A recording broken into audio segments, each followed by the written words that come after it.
Đối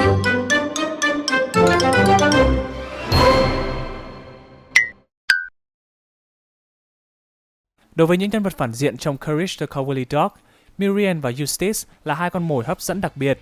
Các thế lực này xuất hiện hầu hết trong các tập phim và còn là mối hiểm họa khôn lường khi tồn tại ở một nơi gọi là Nowhere một cách kỳ lạ và bất tử.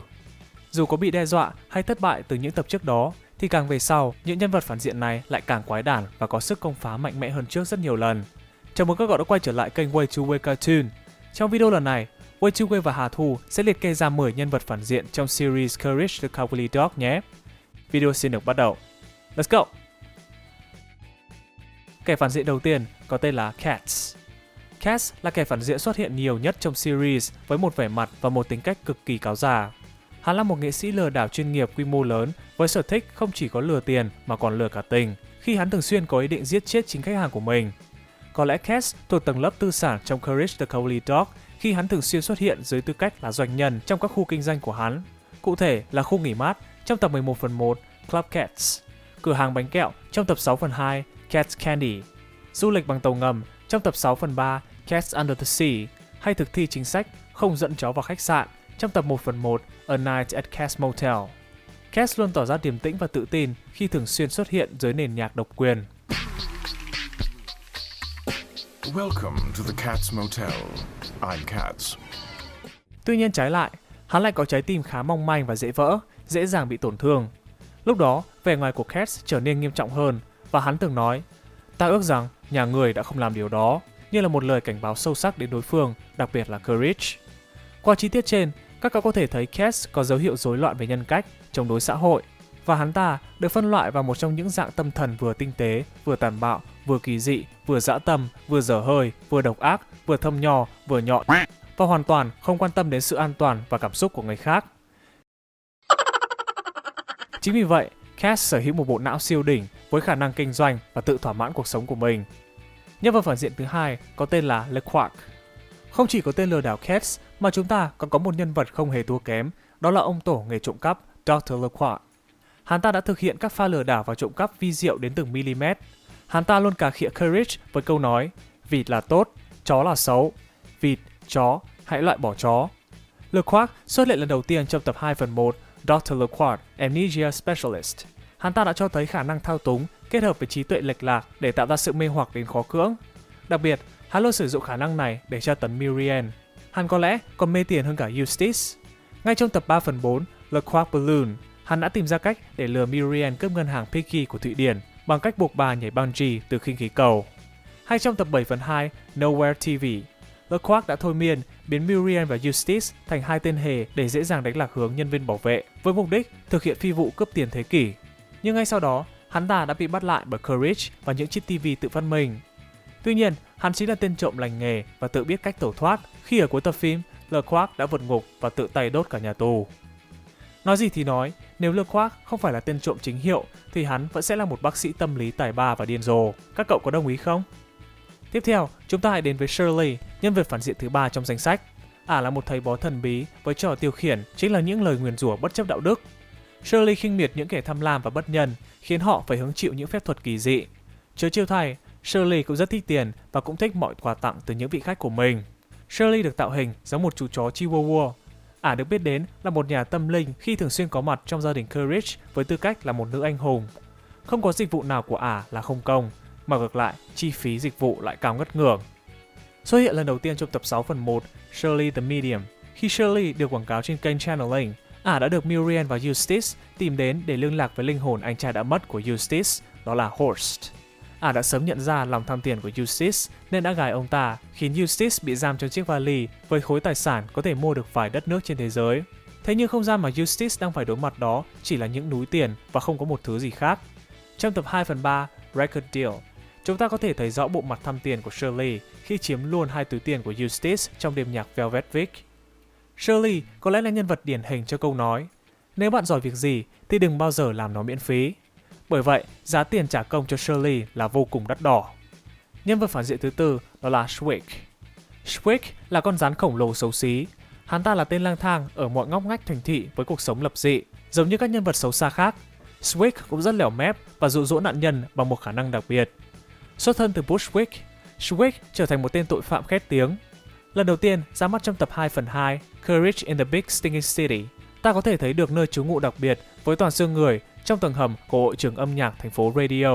Hắn luôn dẫn dụ mọi người với lời hứa ngọt thị ngào và sau đó sẽ để đối tượng bị ăn thịt bởi một sinh vật bí ẩn bị nhốt trong lỗ chuột.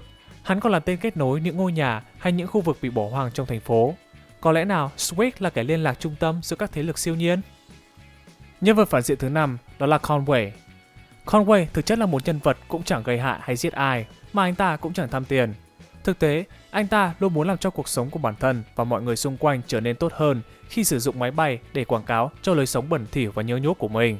Tuy nhiên, với vẻ ngoài xanh xao và ốm yếu như chiếc phô mai mốc, thì Conway đã sống qua 193 nồi bánh chưng siêu toa khổng lồ. Xuất hiện lần đầu tiên trong tập phim cùng tên, cụ thể là tập 5/3 Conway the Contestationist.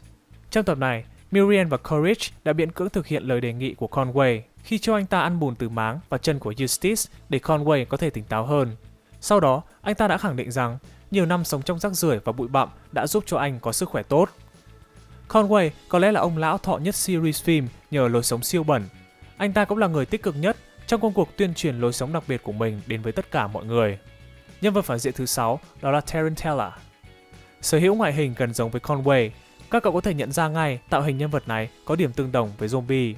Tuy nhiên, hắn ta lại đối lập hoàn toàn với Conway về mọi mặt. Benton Tarantella là cộng sự với Aaron Vaughn. Cả hai là những kẻ giết người hàng loạt, từng đóng vai trò là đạo diễn phim để dẫn dắt và giết hại những nạn nhân. Góp mặt lần đầu trong tập 9/1 Everyone Wants to Direct. Tarantella cho thấy mình là một kẻ siêu ba hoa, có khả năng lãnh đạo và là một nhà viết kịch bản cực kỳ tài ba khi qua mặt cả Miriam và Eustace để hồi sinh phần xác tàn tã của Arrow trong căn hầm, đồng thời hạ sát luôn cả Miriam. Qua đây, tớ tưởng tượng rằng nếu Tarantella mà kinh doanh đa cấp thì không biết lừa được bao nhiêu người các cậu nhỉ. Cũng trong sự kiện trên, việc Tarantella trở thành một thây ma không còn quan trọng, mà quan trọng ở đây là khi hắn ta sống dậy nhưng vẫn muốn đưa người bạn của mình trở về với mặt đất. Đây quả là một tình bạn đẹp đúng không các cậu? Ngay cả khi đến cuối tập phim, Tarantella đã chui xuống hố cùng với anh bạn Arrow của mình. Đây mới chính là ví dụ điển hình cho câu nói không sinh ra cùng ngày, cùng tháng, cùng năm, nhưng lại nguyện xuống hố cùng ngày, cùng tháng, cùng năm. Nhân vật phản diện thứ 7 đó là Ramses. Trong suốt series phim, thế lực hắc ám luôn xuất hiện khác nhau và hoàn toàn biệt lập ở mỗi tập, không chỉ có xác sống mà còn có sự hiện hữu của linh hồn, trong đó là linh hồn của Ramses, hồn ma Pharaoh. King Ramses là một người khá nghiêm khắc và điềm tĩnh, nhưng lại rất kích thích với mọi hành động của đối tượng mà hắn nhắm đến. Hắn tỏ ra khinh bỉ với bất cứ kẻ nào trực tiếp ăn cắp phiến đá của mình từ ngôi mộ. Là người nắm giữ 3 bệnh dịch từ phiến đá, Ramses có thể sử dụng bất kỳ bệnh dịch nào theo ý muốn của mình. Hắn đã sử dụng khả năng của mình để phong ấn Eustace trong phiến đá vì tội tham lam của ông ta. Qua đó, chính bản thân tớ rút ra được kinh nghiệm rằng, một là đừng bao giờ lấy đi những gì không thuộc về mình. Hai là nếu có lấy được thì cũng sẽ phải trả giá mà thôi. Nhân vật phản diện thứ 8 đó là The Spirit of the Harvest Moon, tạm dịch là linh hồn mặt trăng quỷ.